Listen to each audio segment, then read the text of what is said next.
नमस्कार। The study IAS के YouTube channel पर आप सभी का स्वागत है।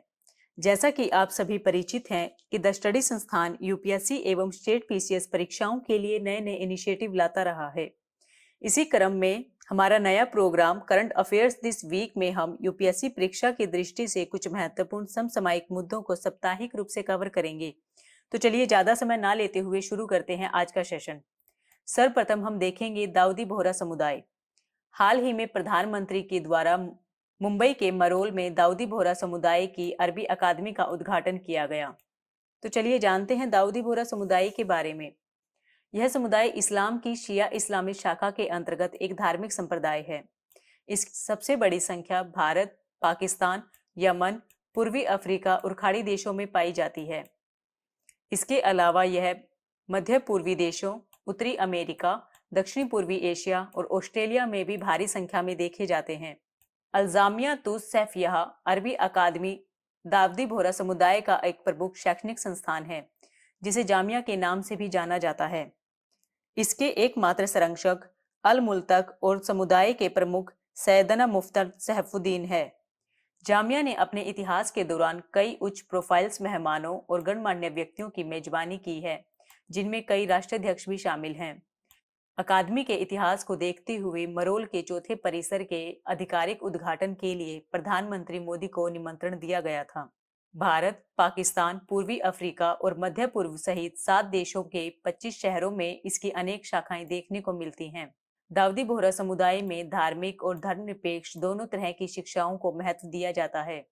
समुदाय में साक्षरता की दर बहुत अधिक है और लड़कों या लड़कियों के बीच सीखने के अवसरों की समानता भी देखने को मिलती है। अब जानते हैं अरबी अकादमी के बारे में। अरबी अकादमी में छात्रों को विभिन्न प्रकार के विषयों के बारे में शिक्षा दी जाती है, जैसे कि इस्लामी अध्ययन, अरबी, अंग्रेजी साहित्य, माध्यमिक और उच्चतम माध्यमिक स्तर। इसके बाद स्नातक और स्नातकोत्तर की पढ़ाई भी इसके अंतर्गत शामिल हैं। हमारी नेक्स्ट न्यूज है सिकल सेल रोग। केंद्रीय बजट 2023-24 में सिकल सेल एनीमिया बीमारी के 2047 तक पूर्ण उन्मूलन हेतु एक अभियान शुरू करने की घोषणा की गई। सिकल सेल रोग सिकल सेल रक्तलापता या ड्रिपनोसाइटोसिस के नाम से भी जाना जाता है। सिकल सेल मुख्य रूप से 2 प्रकार के होते हैं, सिकल सेल वाहक अर्थात सिकल रेट और सिकल सेल धारक अर्थात sickle cell anaemia. Sickle cell anaemia असामान्य हीमोग्लोबिन की कमी के कारण होने वाली रक्त की एक अनुवांशिक बीमारी है। इसमें लाल रक्त कोशिकाओं के भीतर ऑक्सीजन ले जाने वाले प्रोटीन में कमी आती है। असामान्य हीमोग्लोबिन की वजह से लाल रक्त कोशिकाएं सिकल के आकार की हो जाती हैं अर्थात सिकुड़ जाती हैं, जिसके कारण ऑक्सीजन ले जाने की उनकी क्षमता और रक्त प्रवाह की मात्रा में कमी आती है। जिस सिकल सेल से तिल्ली, फेफड़ों, हृदय, गुर्दे, लीवर इत्यादि आवश्यक अंगों के खराब होने की आशंका रहती हो, उसे सिकल सेल कैरियर या सिकल सेल ट्रेट या हेट्रोजाइगोट्स भी कहा जाता है। इसके तहत राष्ट्रीय या अंतर्राष्ट्रीय स्तर पर सिकल सेल रोग के बारे में जागरूकता फैलाने के लिए प्रत्येक वर्ष 19 जून को विश्व सिकल दिवस के रूप में मनाया जाता है। सिकल सेल एनीमिया वंशानुगत है, न कि संक्रामक बीमारी। सिकल सेल एनीमिया बीमारी वंशानुगत है, न कि संक्रामक रोग। वैश्विक जनसंख्या का अनुमानित 5% हीमोग्लोबिन विकार विशेष रूप से सिकल सेल रोग तथा थैलीसीमिया का जीन का वाहक होता है। अफ्रीका और एशिया में यह सर्वाधिक सामान्य तथा सार्वजनिक बीमारी के रूप में देखा जाता है। एशिया में यह सामान्य तथा सार्वजनिक स्वास्थ्य समस्या है। अफ्रीका और एशिया में यह सामान्य सार्वजनिक स्वास्थ्य समस्या है। तो आइए बढ़ते हैं अपनी नेक्स्ट न्यूज की ओर। हमारी नेक्स्ट न्यूज है श्री अन्न योजना। हालिया बजट 2023-24 में मोटे अनाज की पैदावार और खपत को बढ़ाने के लिए श्री अन्न योजना की शुरुआत की गई। तो अब जानते हैं श्री अन्न योजना से संबंधित कुछ महत्वपूर्ण बिंदुओं को। बजट में मोटे अनाज को श्री अन्न कहा गया है। इसके तहत भारतीय मिलेट्स रिसर्च सेंटर हैदराबाद को एक उत्कृष्ट केंद्र के रूप में बढ़ावा दिया जाएगा, ताकि यह अंतर्राष्ट्रीय स्तर पर उत्कृष्ट प्रदर्शन कर सके। इसके अतिरिक्त संयुक्त राष्ट्र ने 2023 को अंतर्राष्ट्रीय वर्ष के रूप में घोषित किया है। भारत मोटे अनाजों का सबसे बड़ा उत्पादक और दूसरा सबसे बड़ा निर्यातक है। भारत में मोटे अनाज जैसे ज्वार, बाजरा, कुट्टू, सामा, चीनी, रमदाना आदि की खपत में निरंतर कमी देखने को मिली है। वहीं इसके विपरीत गेहूं और चावल की खपत में इजाफा हुआ है। मोटे अनाजों को गरीबों का अनाज भी कहा जाता है क्योंकि इनके अंतर्गत beta carotene, niacin, vitamin B6, folic acid, potassium, magnesium और जिंक आदि पोषक तत्वों की भरपूरता पाई जाती है, जिस कारण इन्हें सुपरफूड भी कहा जाता है। मोटे अनाज के उत्पादन के कारण किसानों को अनेक लाभ प्राप्ति हो सकती है। भारत में एशिया का लगभग 80% और विश्व का लगभग 20% मोटा अनाज पैदा होता है। मोटे अनाज की खेती कम लागत और कम पानी की जरूरतों के साथ आसानी से की जा सकती है। इन्हें असंचित भूमि पर आसानी से उगाए जाने के कारण इनकी मांग बढ़ने पर भारत में इनका उत्पादन भी बढ़ाया जा सकता है। रोगों के प्रति अधिक कुशल होने के कारण कीटनाशकों का कम प्रयोग किसानों की आय में सहायक होगा। श्री अन्न योजना की मांग में वृद्धि से बाजार में इसकी कीमत बढ़ेगी और गरीब किसानों की बंजर भूमि की आय में वृद्धि होगी। हमारी नेक्स्ट न्यूज है INS विक्रांत।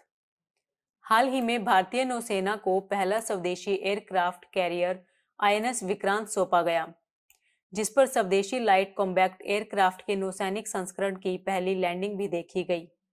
तो चलिए जानते हैं INS विक्रांत के बारे में। यह भारत के द्वारा बनाया गया पहला स्वदेशी और सबसे बड़ा जहाज है, जिसमें भारतीय नौसेना के लिए स्वदेशी डिजाइन और विमान वाहक शामिल है। यह भारत को उन चुनिंदा देशों जैसे अमेरिका, रूस, फ्रांस, ब्रिटेन और चीन में शामिल करता है जिनके पास विमान वाहक पोत बनाने की क्षमता है।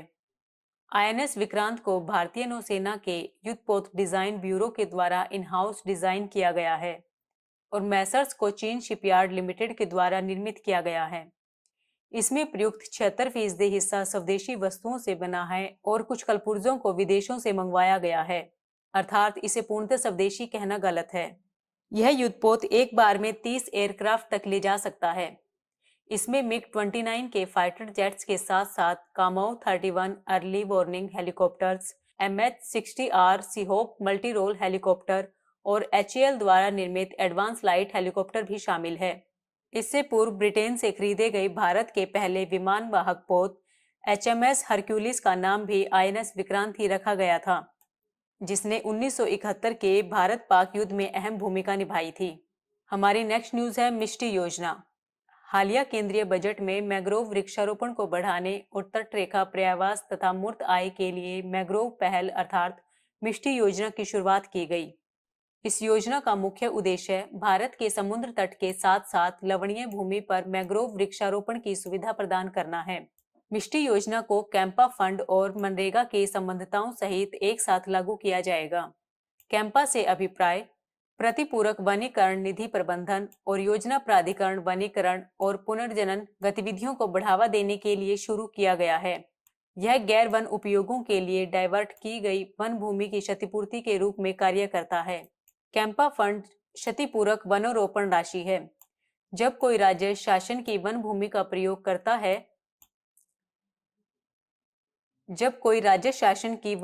प्रयोग करता है तो उसके बदले क्षतिपूरक राशि जमा करवानी पड़ती है। यह पैसा केंद्र सरकार के खाते में जमा होता है और जिसका कुछ अंश राज्यों को खर्च करने के लिए दिया जाता है। भूमि पर वनोरोपण प्लान राज्य के मुख्यमंत्री की अध्यक्षता वाली कमेटी अनुमोदन के बाद ही केंद्र सरकार को दिया जाता है। मनरेगा योजना यह एक वित्तीय वर्ष में कम से कम 100 दिनों की गारंटीकृत मजदूरी रोजगार प्रदान करने वाली ग्रामीण क्षेत्रों में आजीविका सुरक्षा को बढ़ाने हेतु शुरू की गई योजना थी। इसके तहत प्रत्येक परिवार के वयस्क सदस्यों को अकुशल मैनुअल काम करने के लिए प्रेरित किया जाता है। तो चलिए देखते हैं भारत में मैंग्रोव वनों की स्थिति। मैंग्रोव एक छोटा पेड़ या झाड़ी है जो समुद्र तट के किनारे उगता है। इसकी जड़ें अक्सर पानी के नीचे लवणीय तलछट में होती हैं। यह अत्यधिक प्रतिकूल वातावरण अर्थात उच्च लवणता और कम ऑक्सीजन की स्थिति में भी जीवित रह सकता है।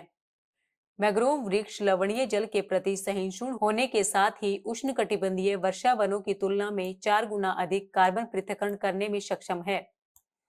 मैंग्रोव क्षेत्रों में मृदा में ऑक्सीजन सीमित या शून्य होती है, इसलिए मैंग्रोव जड़ प्रणाली वातावरण से ऑक्सीजन को अवशोषित करती है। भारत में 10 मैंग्रोव वन क्षेत्र हैं, जिसके अंतर्गत गुजरात, महाराष्ट्र, गोवा, कर्नाटका, केरल, तमिलनाडु, आंध्र प्रदेश, ओडिशा और पश्चिम बंगाल राज्य शामिल हैं। वर्तमान आंकड़ों के अनुसार देश में मैंग्रोव आवरण 4,975 वर्ग किलोमीटर है, जो देश की कुल भौगोलिक क्षेत्रों का 0.15% है। सुंदरवन विश्व का सबसे बड़ा मैंग्रोव क्षेत्र है। इसका कुछ भाग भारत तथा कुछ भाग बांग्लादेश में स्थित है। सुंदरवन का भारत में आने वाला क्षेत्र गंगा तथा ब्रह्मपुत्र नदियों के डेल्टा क्षेत्रों के पश्चिम में स्थित है। हमारी नेक्स्ट न्यूज है एल्बिनिज्म।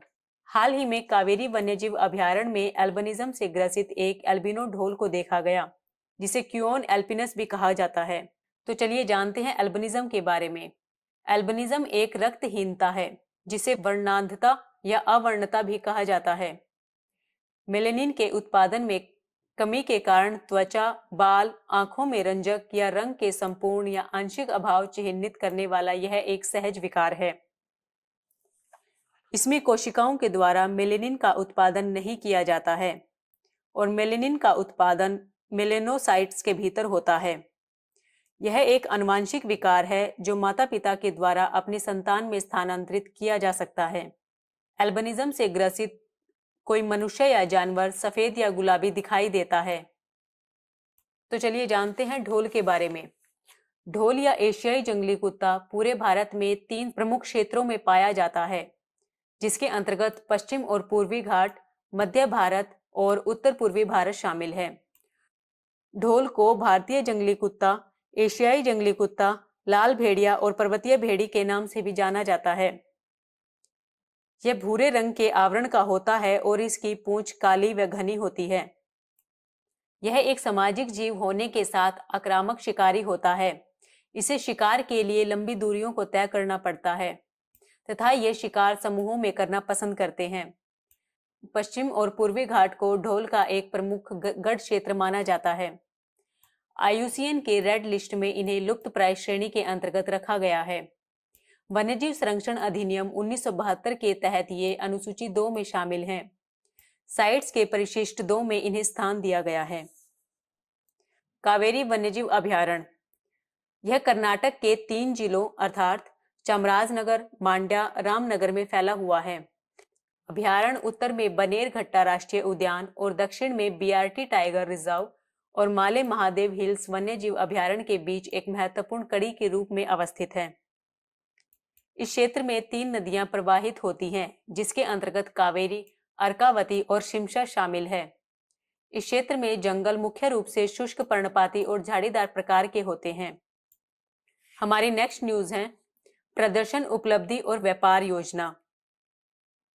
ऊर्जा दक्षता ब्यूरो के महानिदेशक के द्वारा भारत सरकार के द्वारा शुरू की गई प्रदर्शन, उपलब्धि और व्यापार योजना के माध्यम से औद्योगिक क्षेत्रों में ऊर्जा दक्षता और प्रभावशाली प्रगति की ओर ध्यान आकर्षित किया है।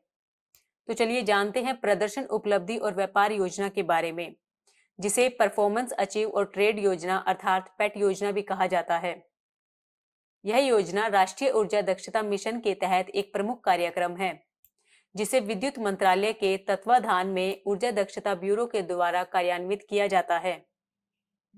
इसका उद्देश्य विशिष्ट ऊर्जा खपत को कम करना है, अर्थात ऊर्जा गहन क्षेत्रों में निर्दिष्ट उपभोक्ताओं के लिए उत्पादन की प्रति यूनिट का उपयोग और इसके अतिरिक्त के प्रमाणन के माध्यम से लागत प्रभावशीलता को बढ़ावा देने के लिए एक संबंधित बाजार तंत्र के निर्माण के साथ साथ ऊर्जा की बचत करना है, ताकि इसे व्यापार योग्य बनाया जा सके। ऊर्जा बचत प्रमाण पत्र यह अतिरिक्त ऊर्जा बचत को प्रमाण योग्य उपकरणों में परिवर्तित करता है। इसका प्रयोग पावर एक्सचेंजों में कारोबारियों के द्वारा किया जाता है। इसे एस्कार्ट के रूप में भी जाना जाता है और यह व्यापार के लिए केंद्रीय विद्युत नियामक आयोग का एक बाजार नियामक है। पेट योजना प्रत्येक 3 वर्ष के चक्र में कार्यान्वित की जाती है, जहां नामित उपभोक्ताओं को विशेष ऊर्जा बचत कटौती लक्ष्य सौंपे जाते हैं। मनोनीत उपभोक्ता जो अपने लक्ष्य से कम है, एस्कार्ट की खरीद के लिए यहां बोली लगा सकते हैं। तो चलिए देखते हैं ऊर्जा दक्षता ब्यूरो क्या है। यह केंद्रीय ऊर्जा मंत्रालय के तहत एक वैधानिक निकाय है, जिसे भारत सरकार के द्वारा 1 मार्च 2002 को ऊर्जा संरक्षण अधिनियम 2001 के प्रावधानों के तहत स्थापित किया गया था। इसका उद्देश्य ऊर्जा संरक्षण अधिनियम 2001 के तहत समग्र ढांचे के भीतर स्वनियमन और बाजार सिद्धांतों पर जोर देने के साथ नीति और रणनीति को विकसित करना है। इसका प्राथमिक उद्देश्य भारतीय अर्थव्यवस्था में ऊर्जा की तीव्रता को कम करना है। संवर्धित ऊर्जा दक्षता के लिए राष्ट्रीय मिशन। जलवायु परिवर्तन पर एक राष्ट्रीय कार्य योजना के तहत 8 राष्ट्रीय मिशनों में से एक है। इसका उद्देश्य अनुकूल नियामक और नीति व्यवस्था बनाकर ऊर्जा दक्षता के लिए बाजार को मजबूत करना है। आज के सेशन में बस इतना ही। मिलते हैं अगले सप्ताह नेक्स्ट सेशन में। तब तक के लिए हमारे चैनल से जुड़े रहें एवं चैनल को लाइक और सब्सक्राइब ज़रूर करें। Thank you.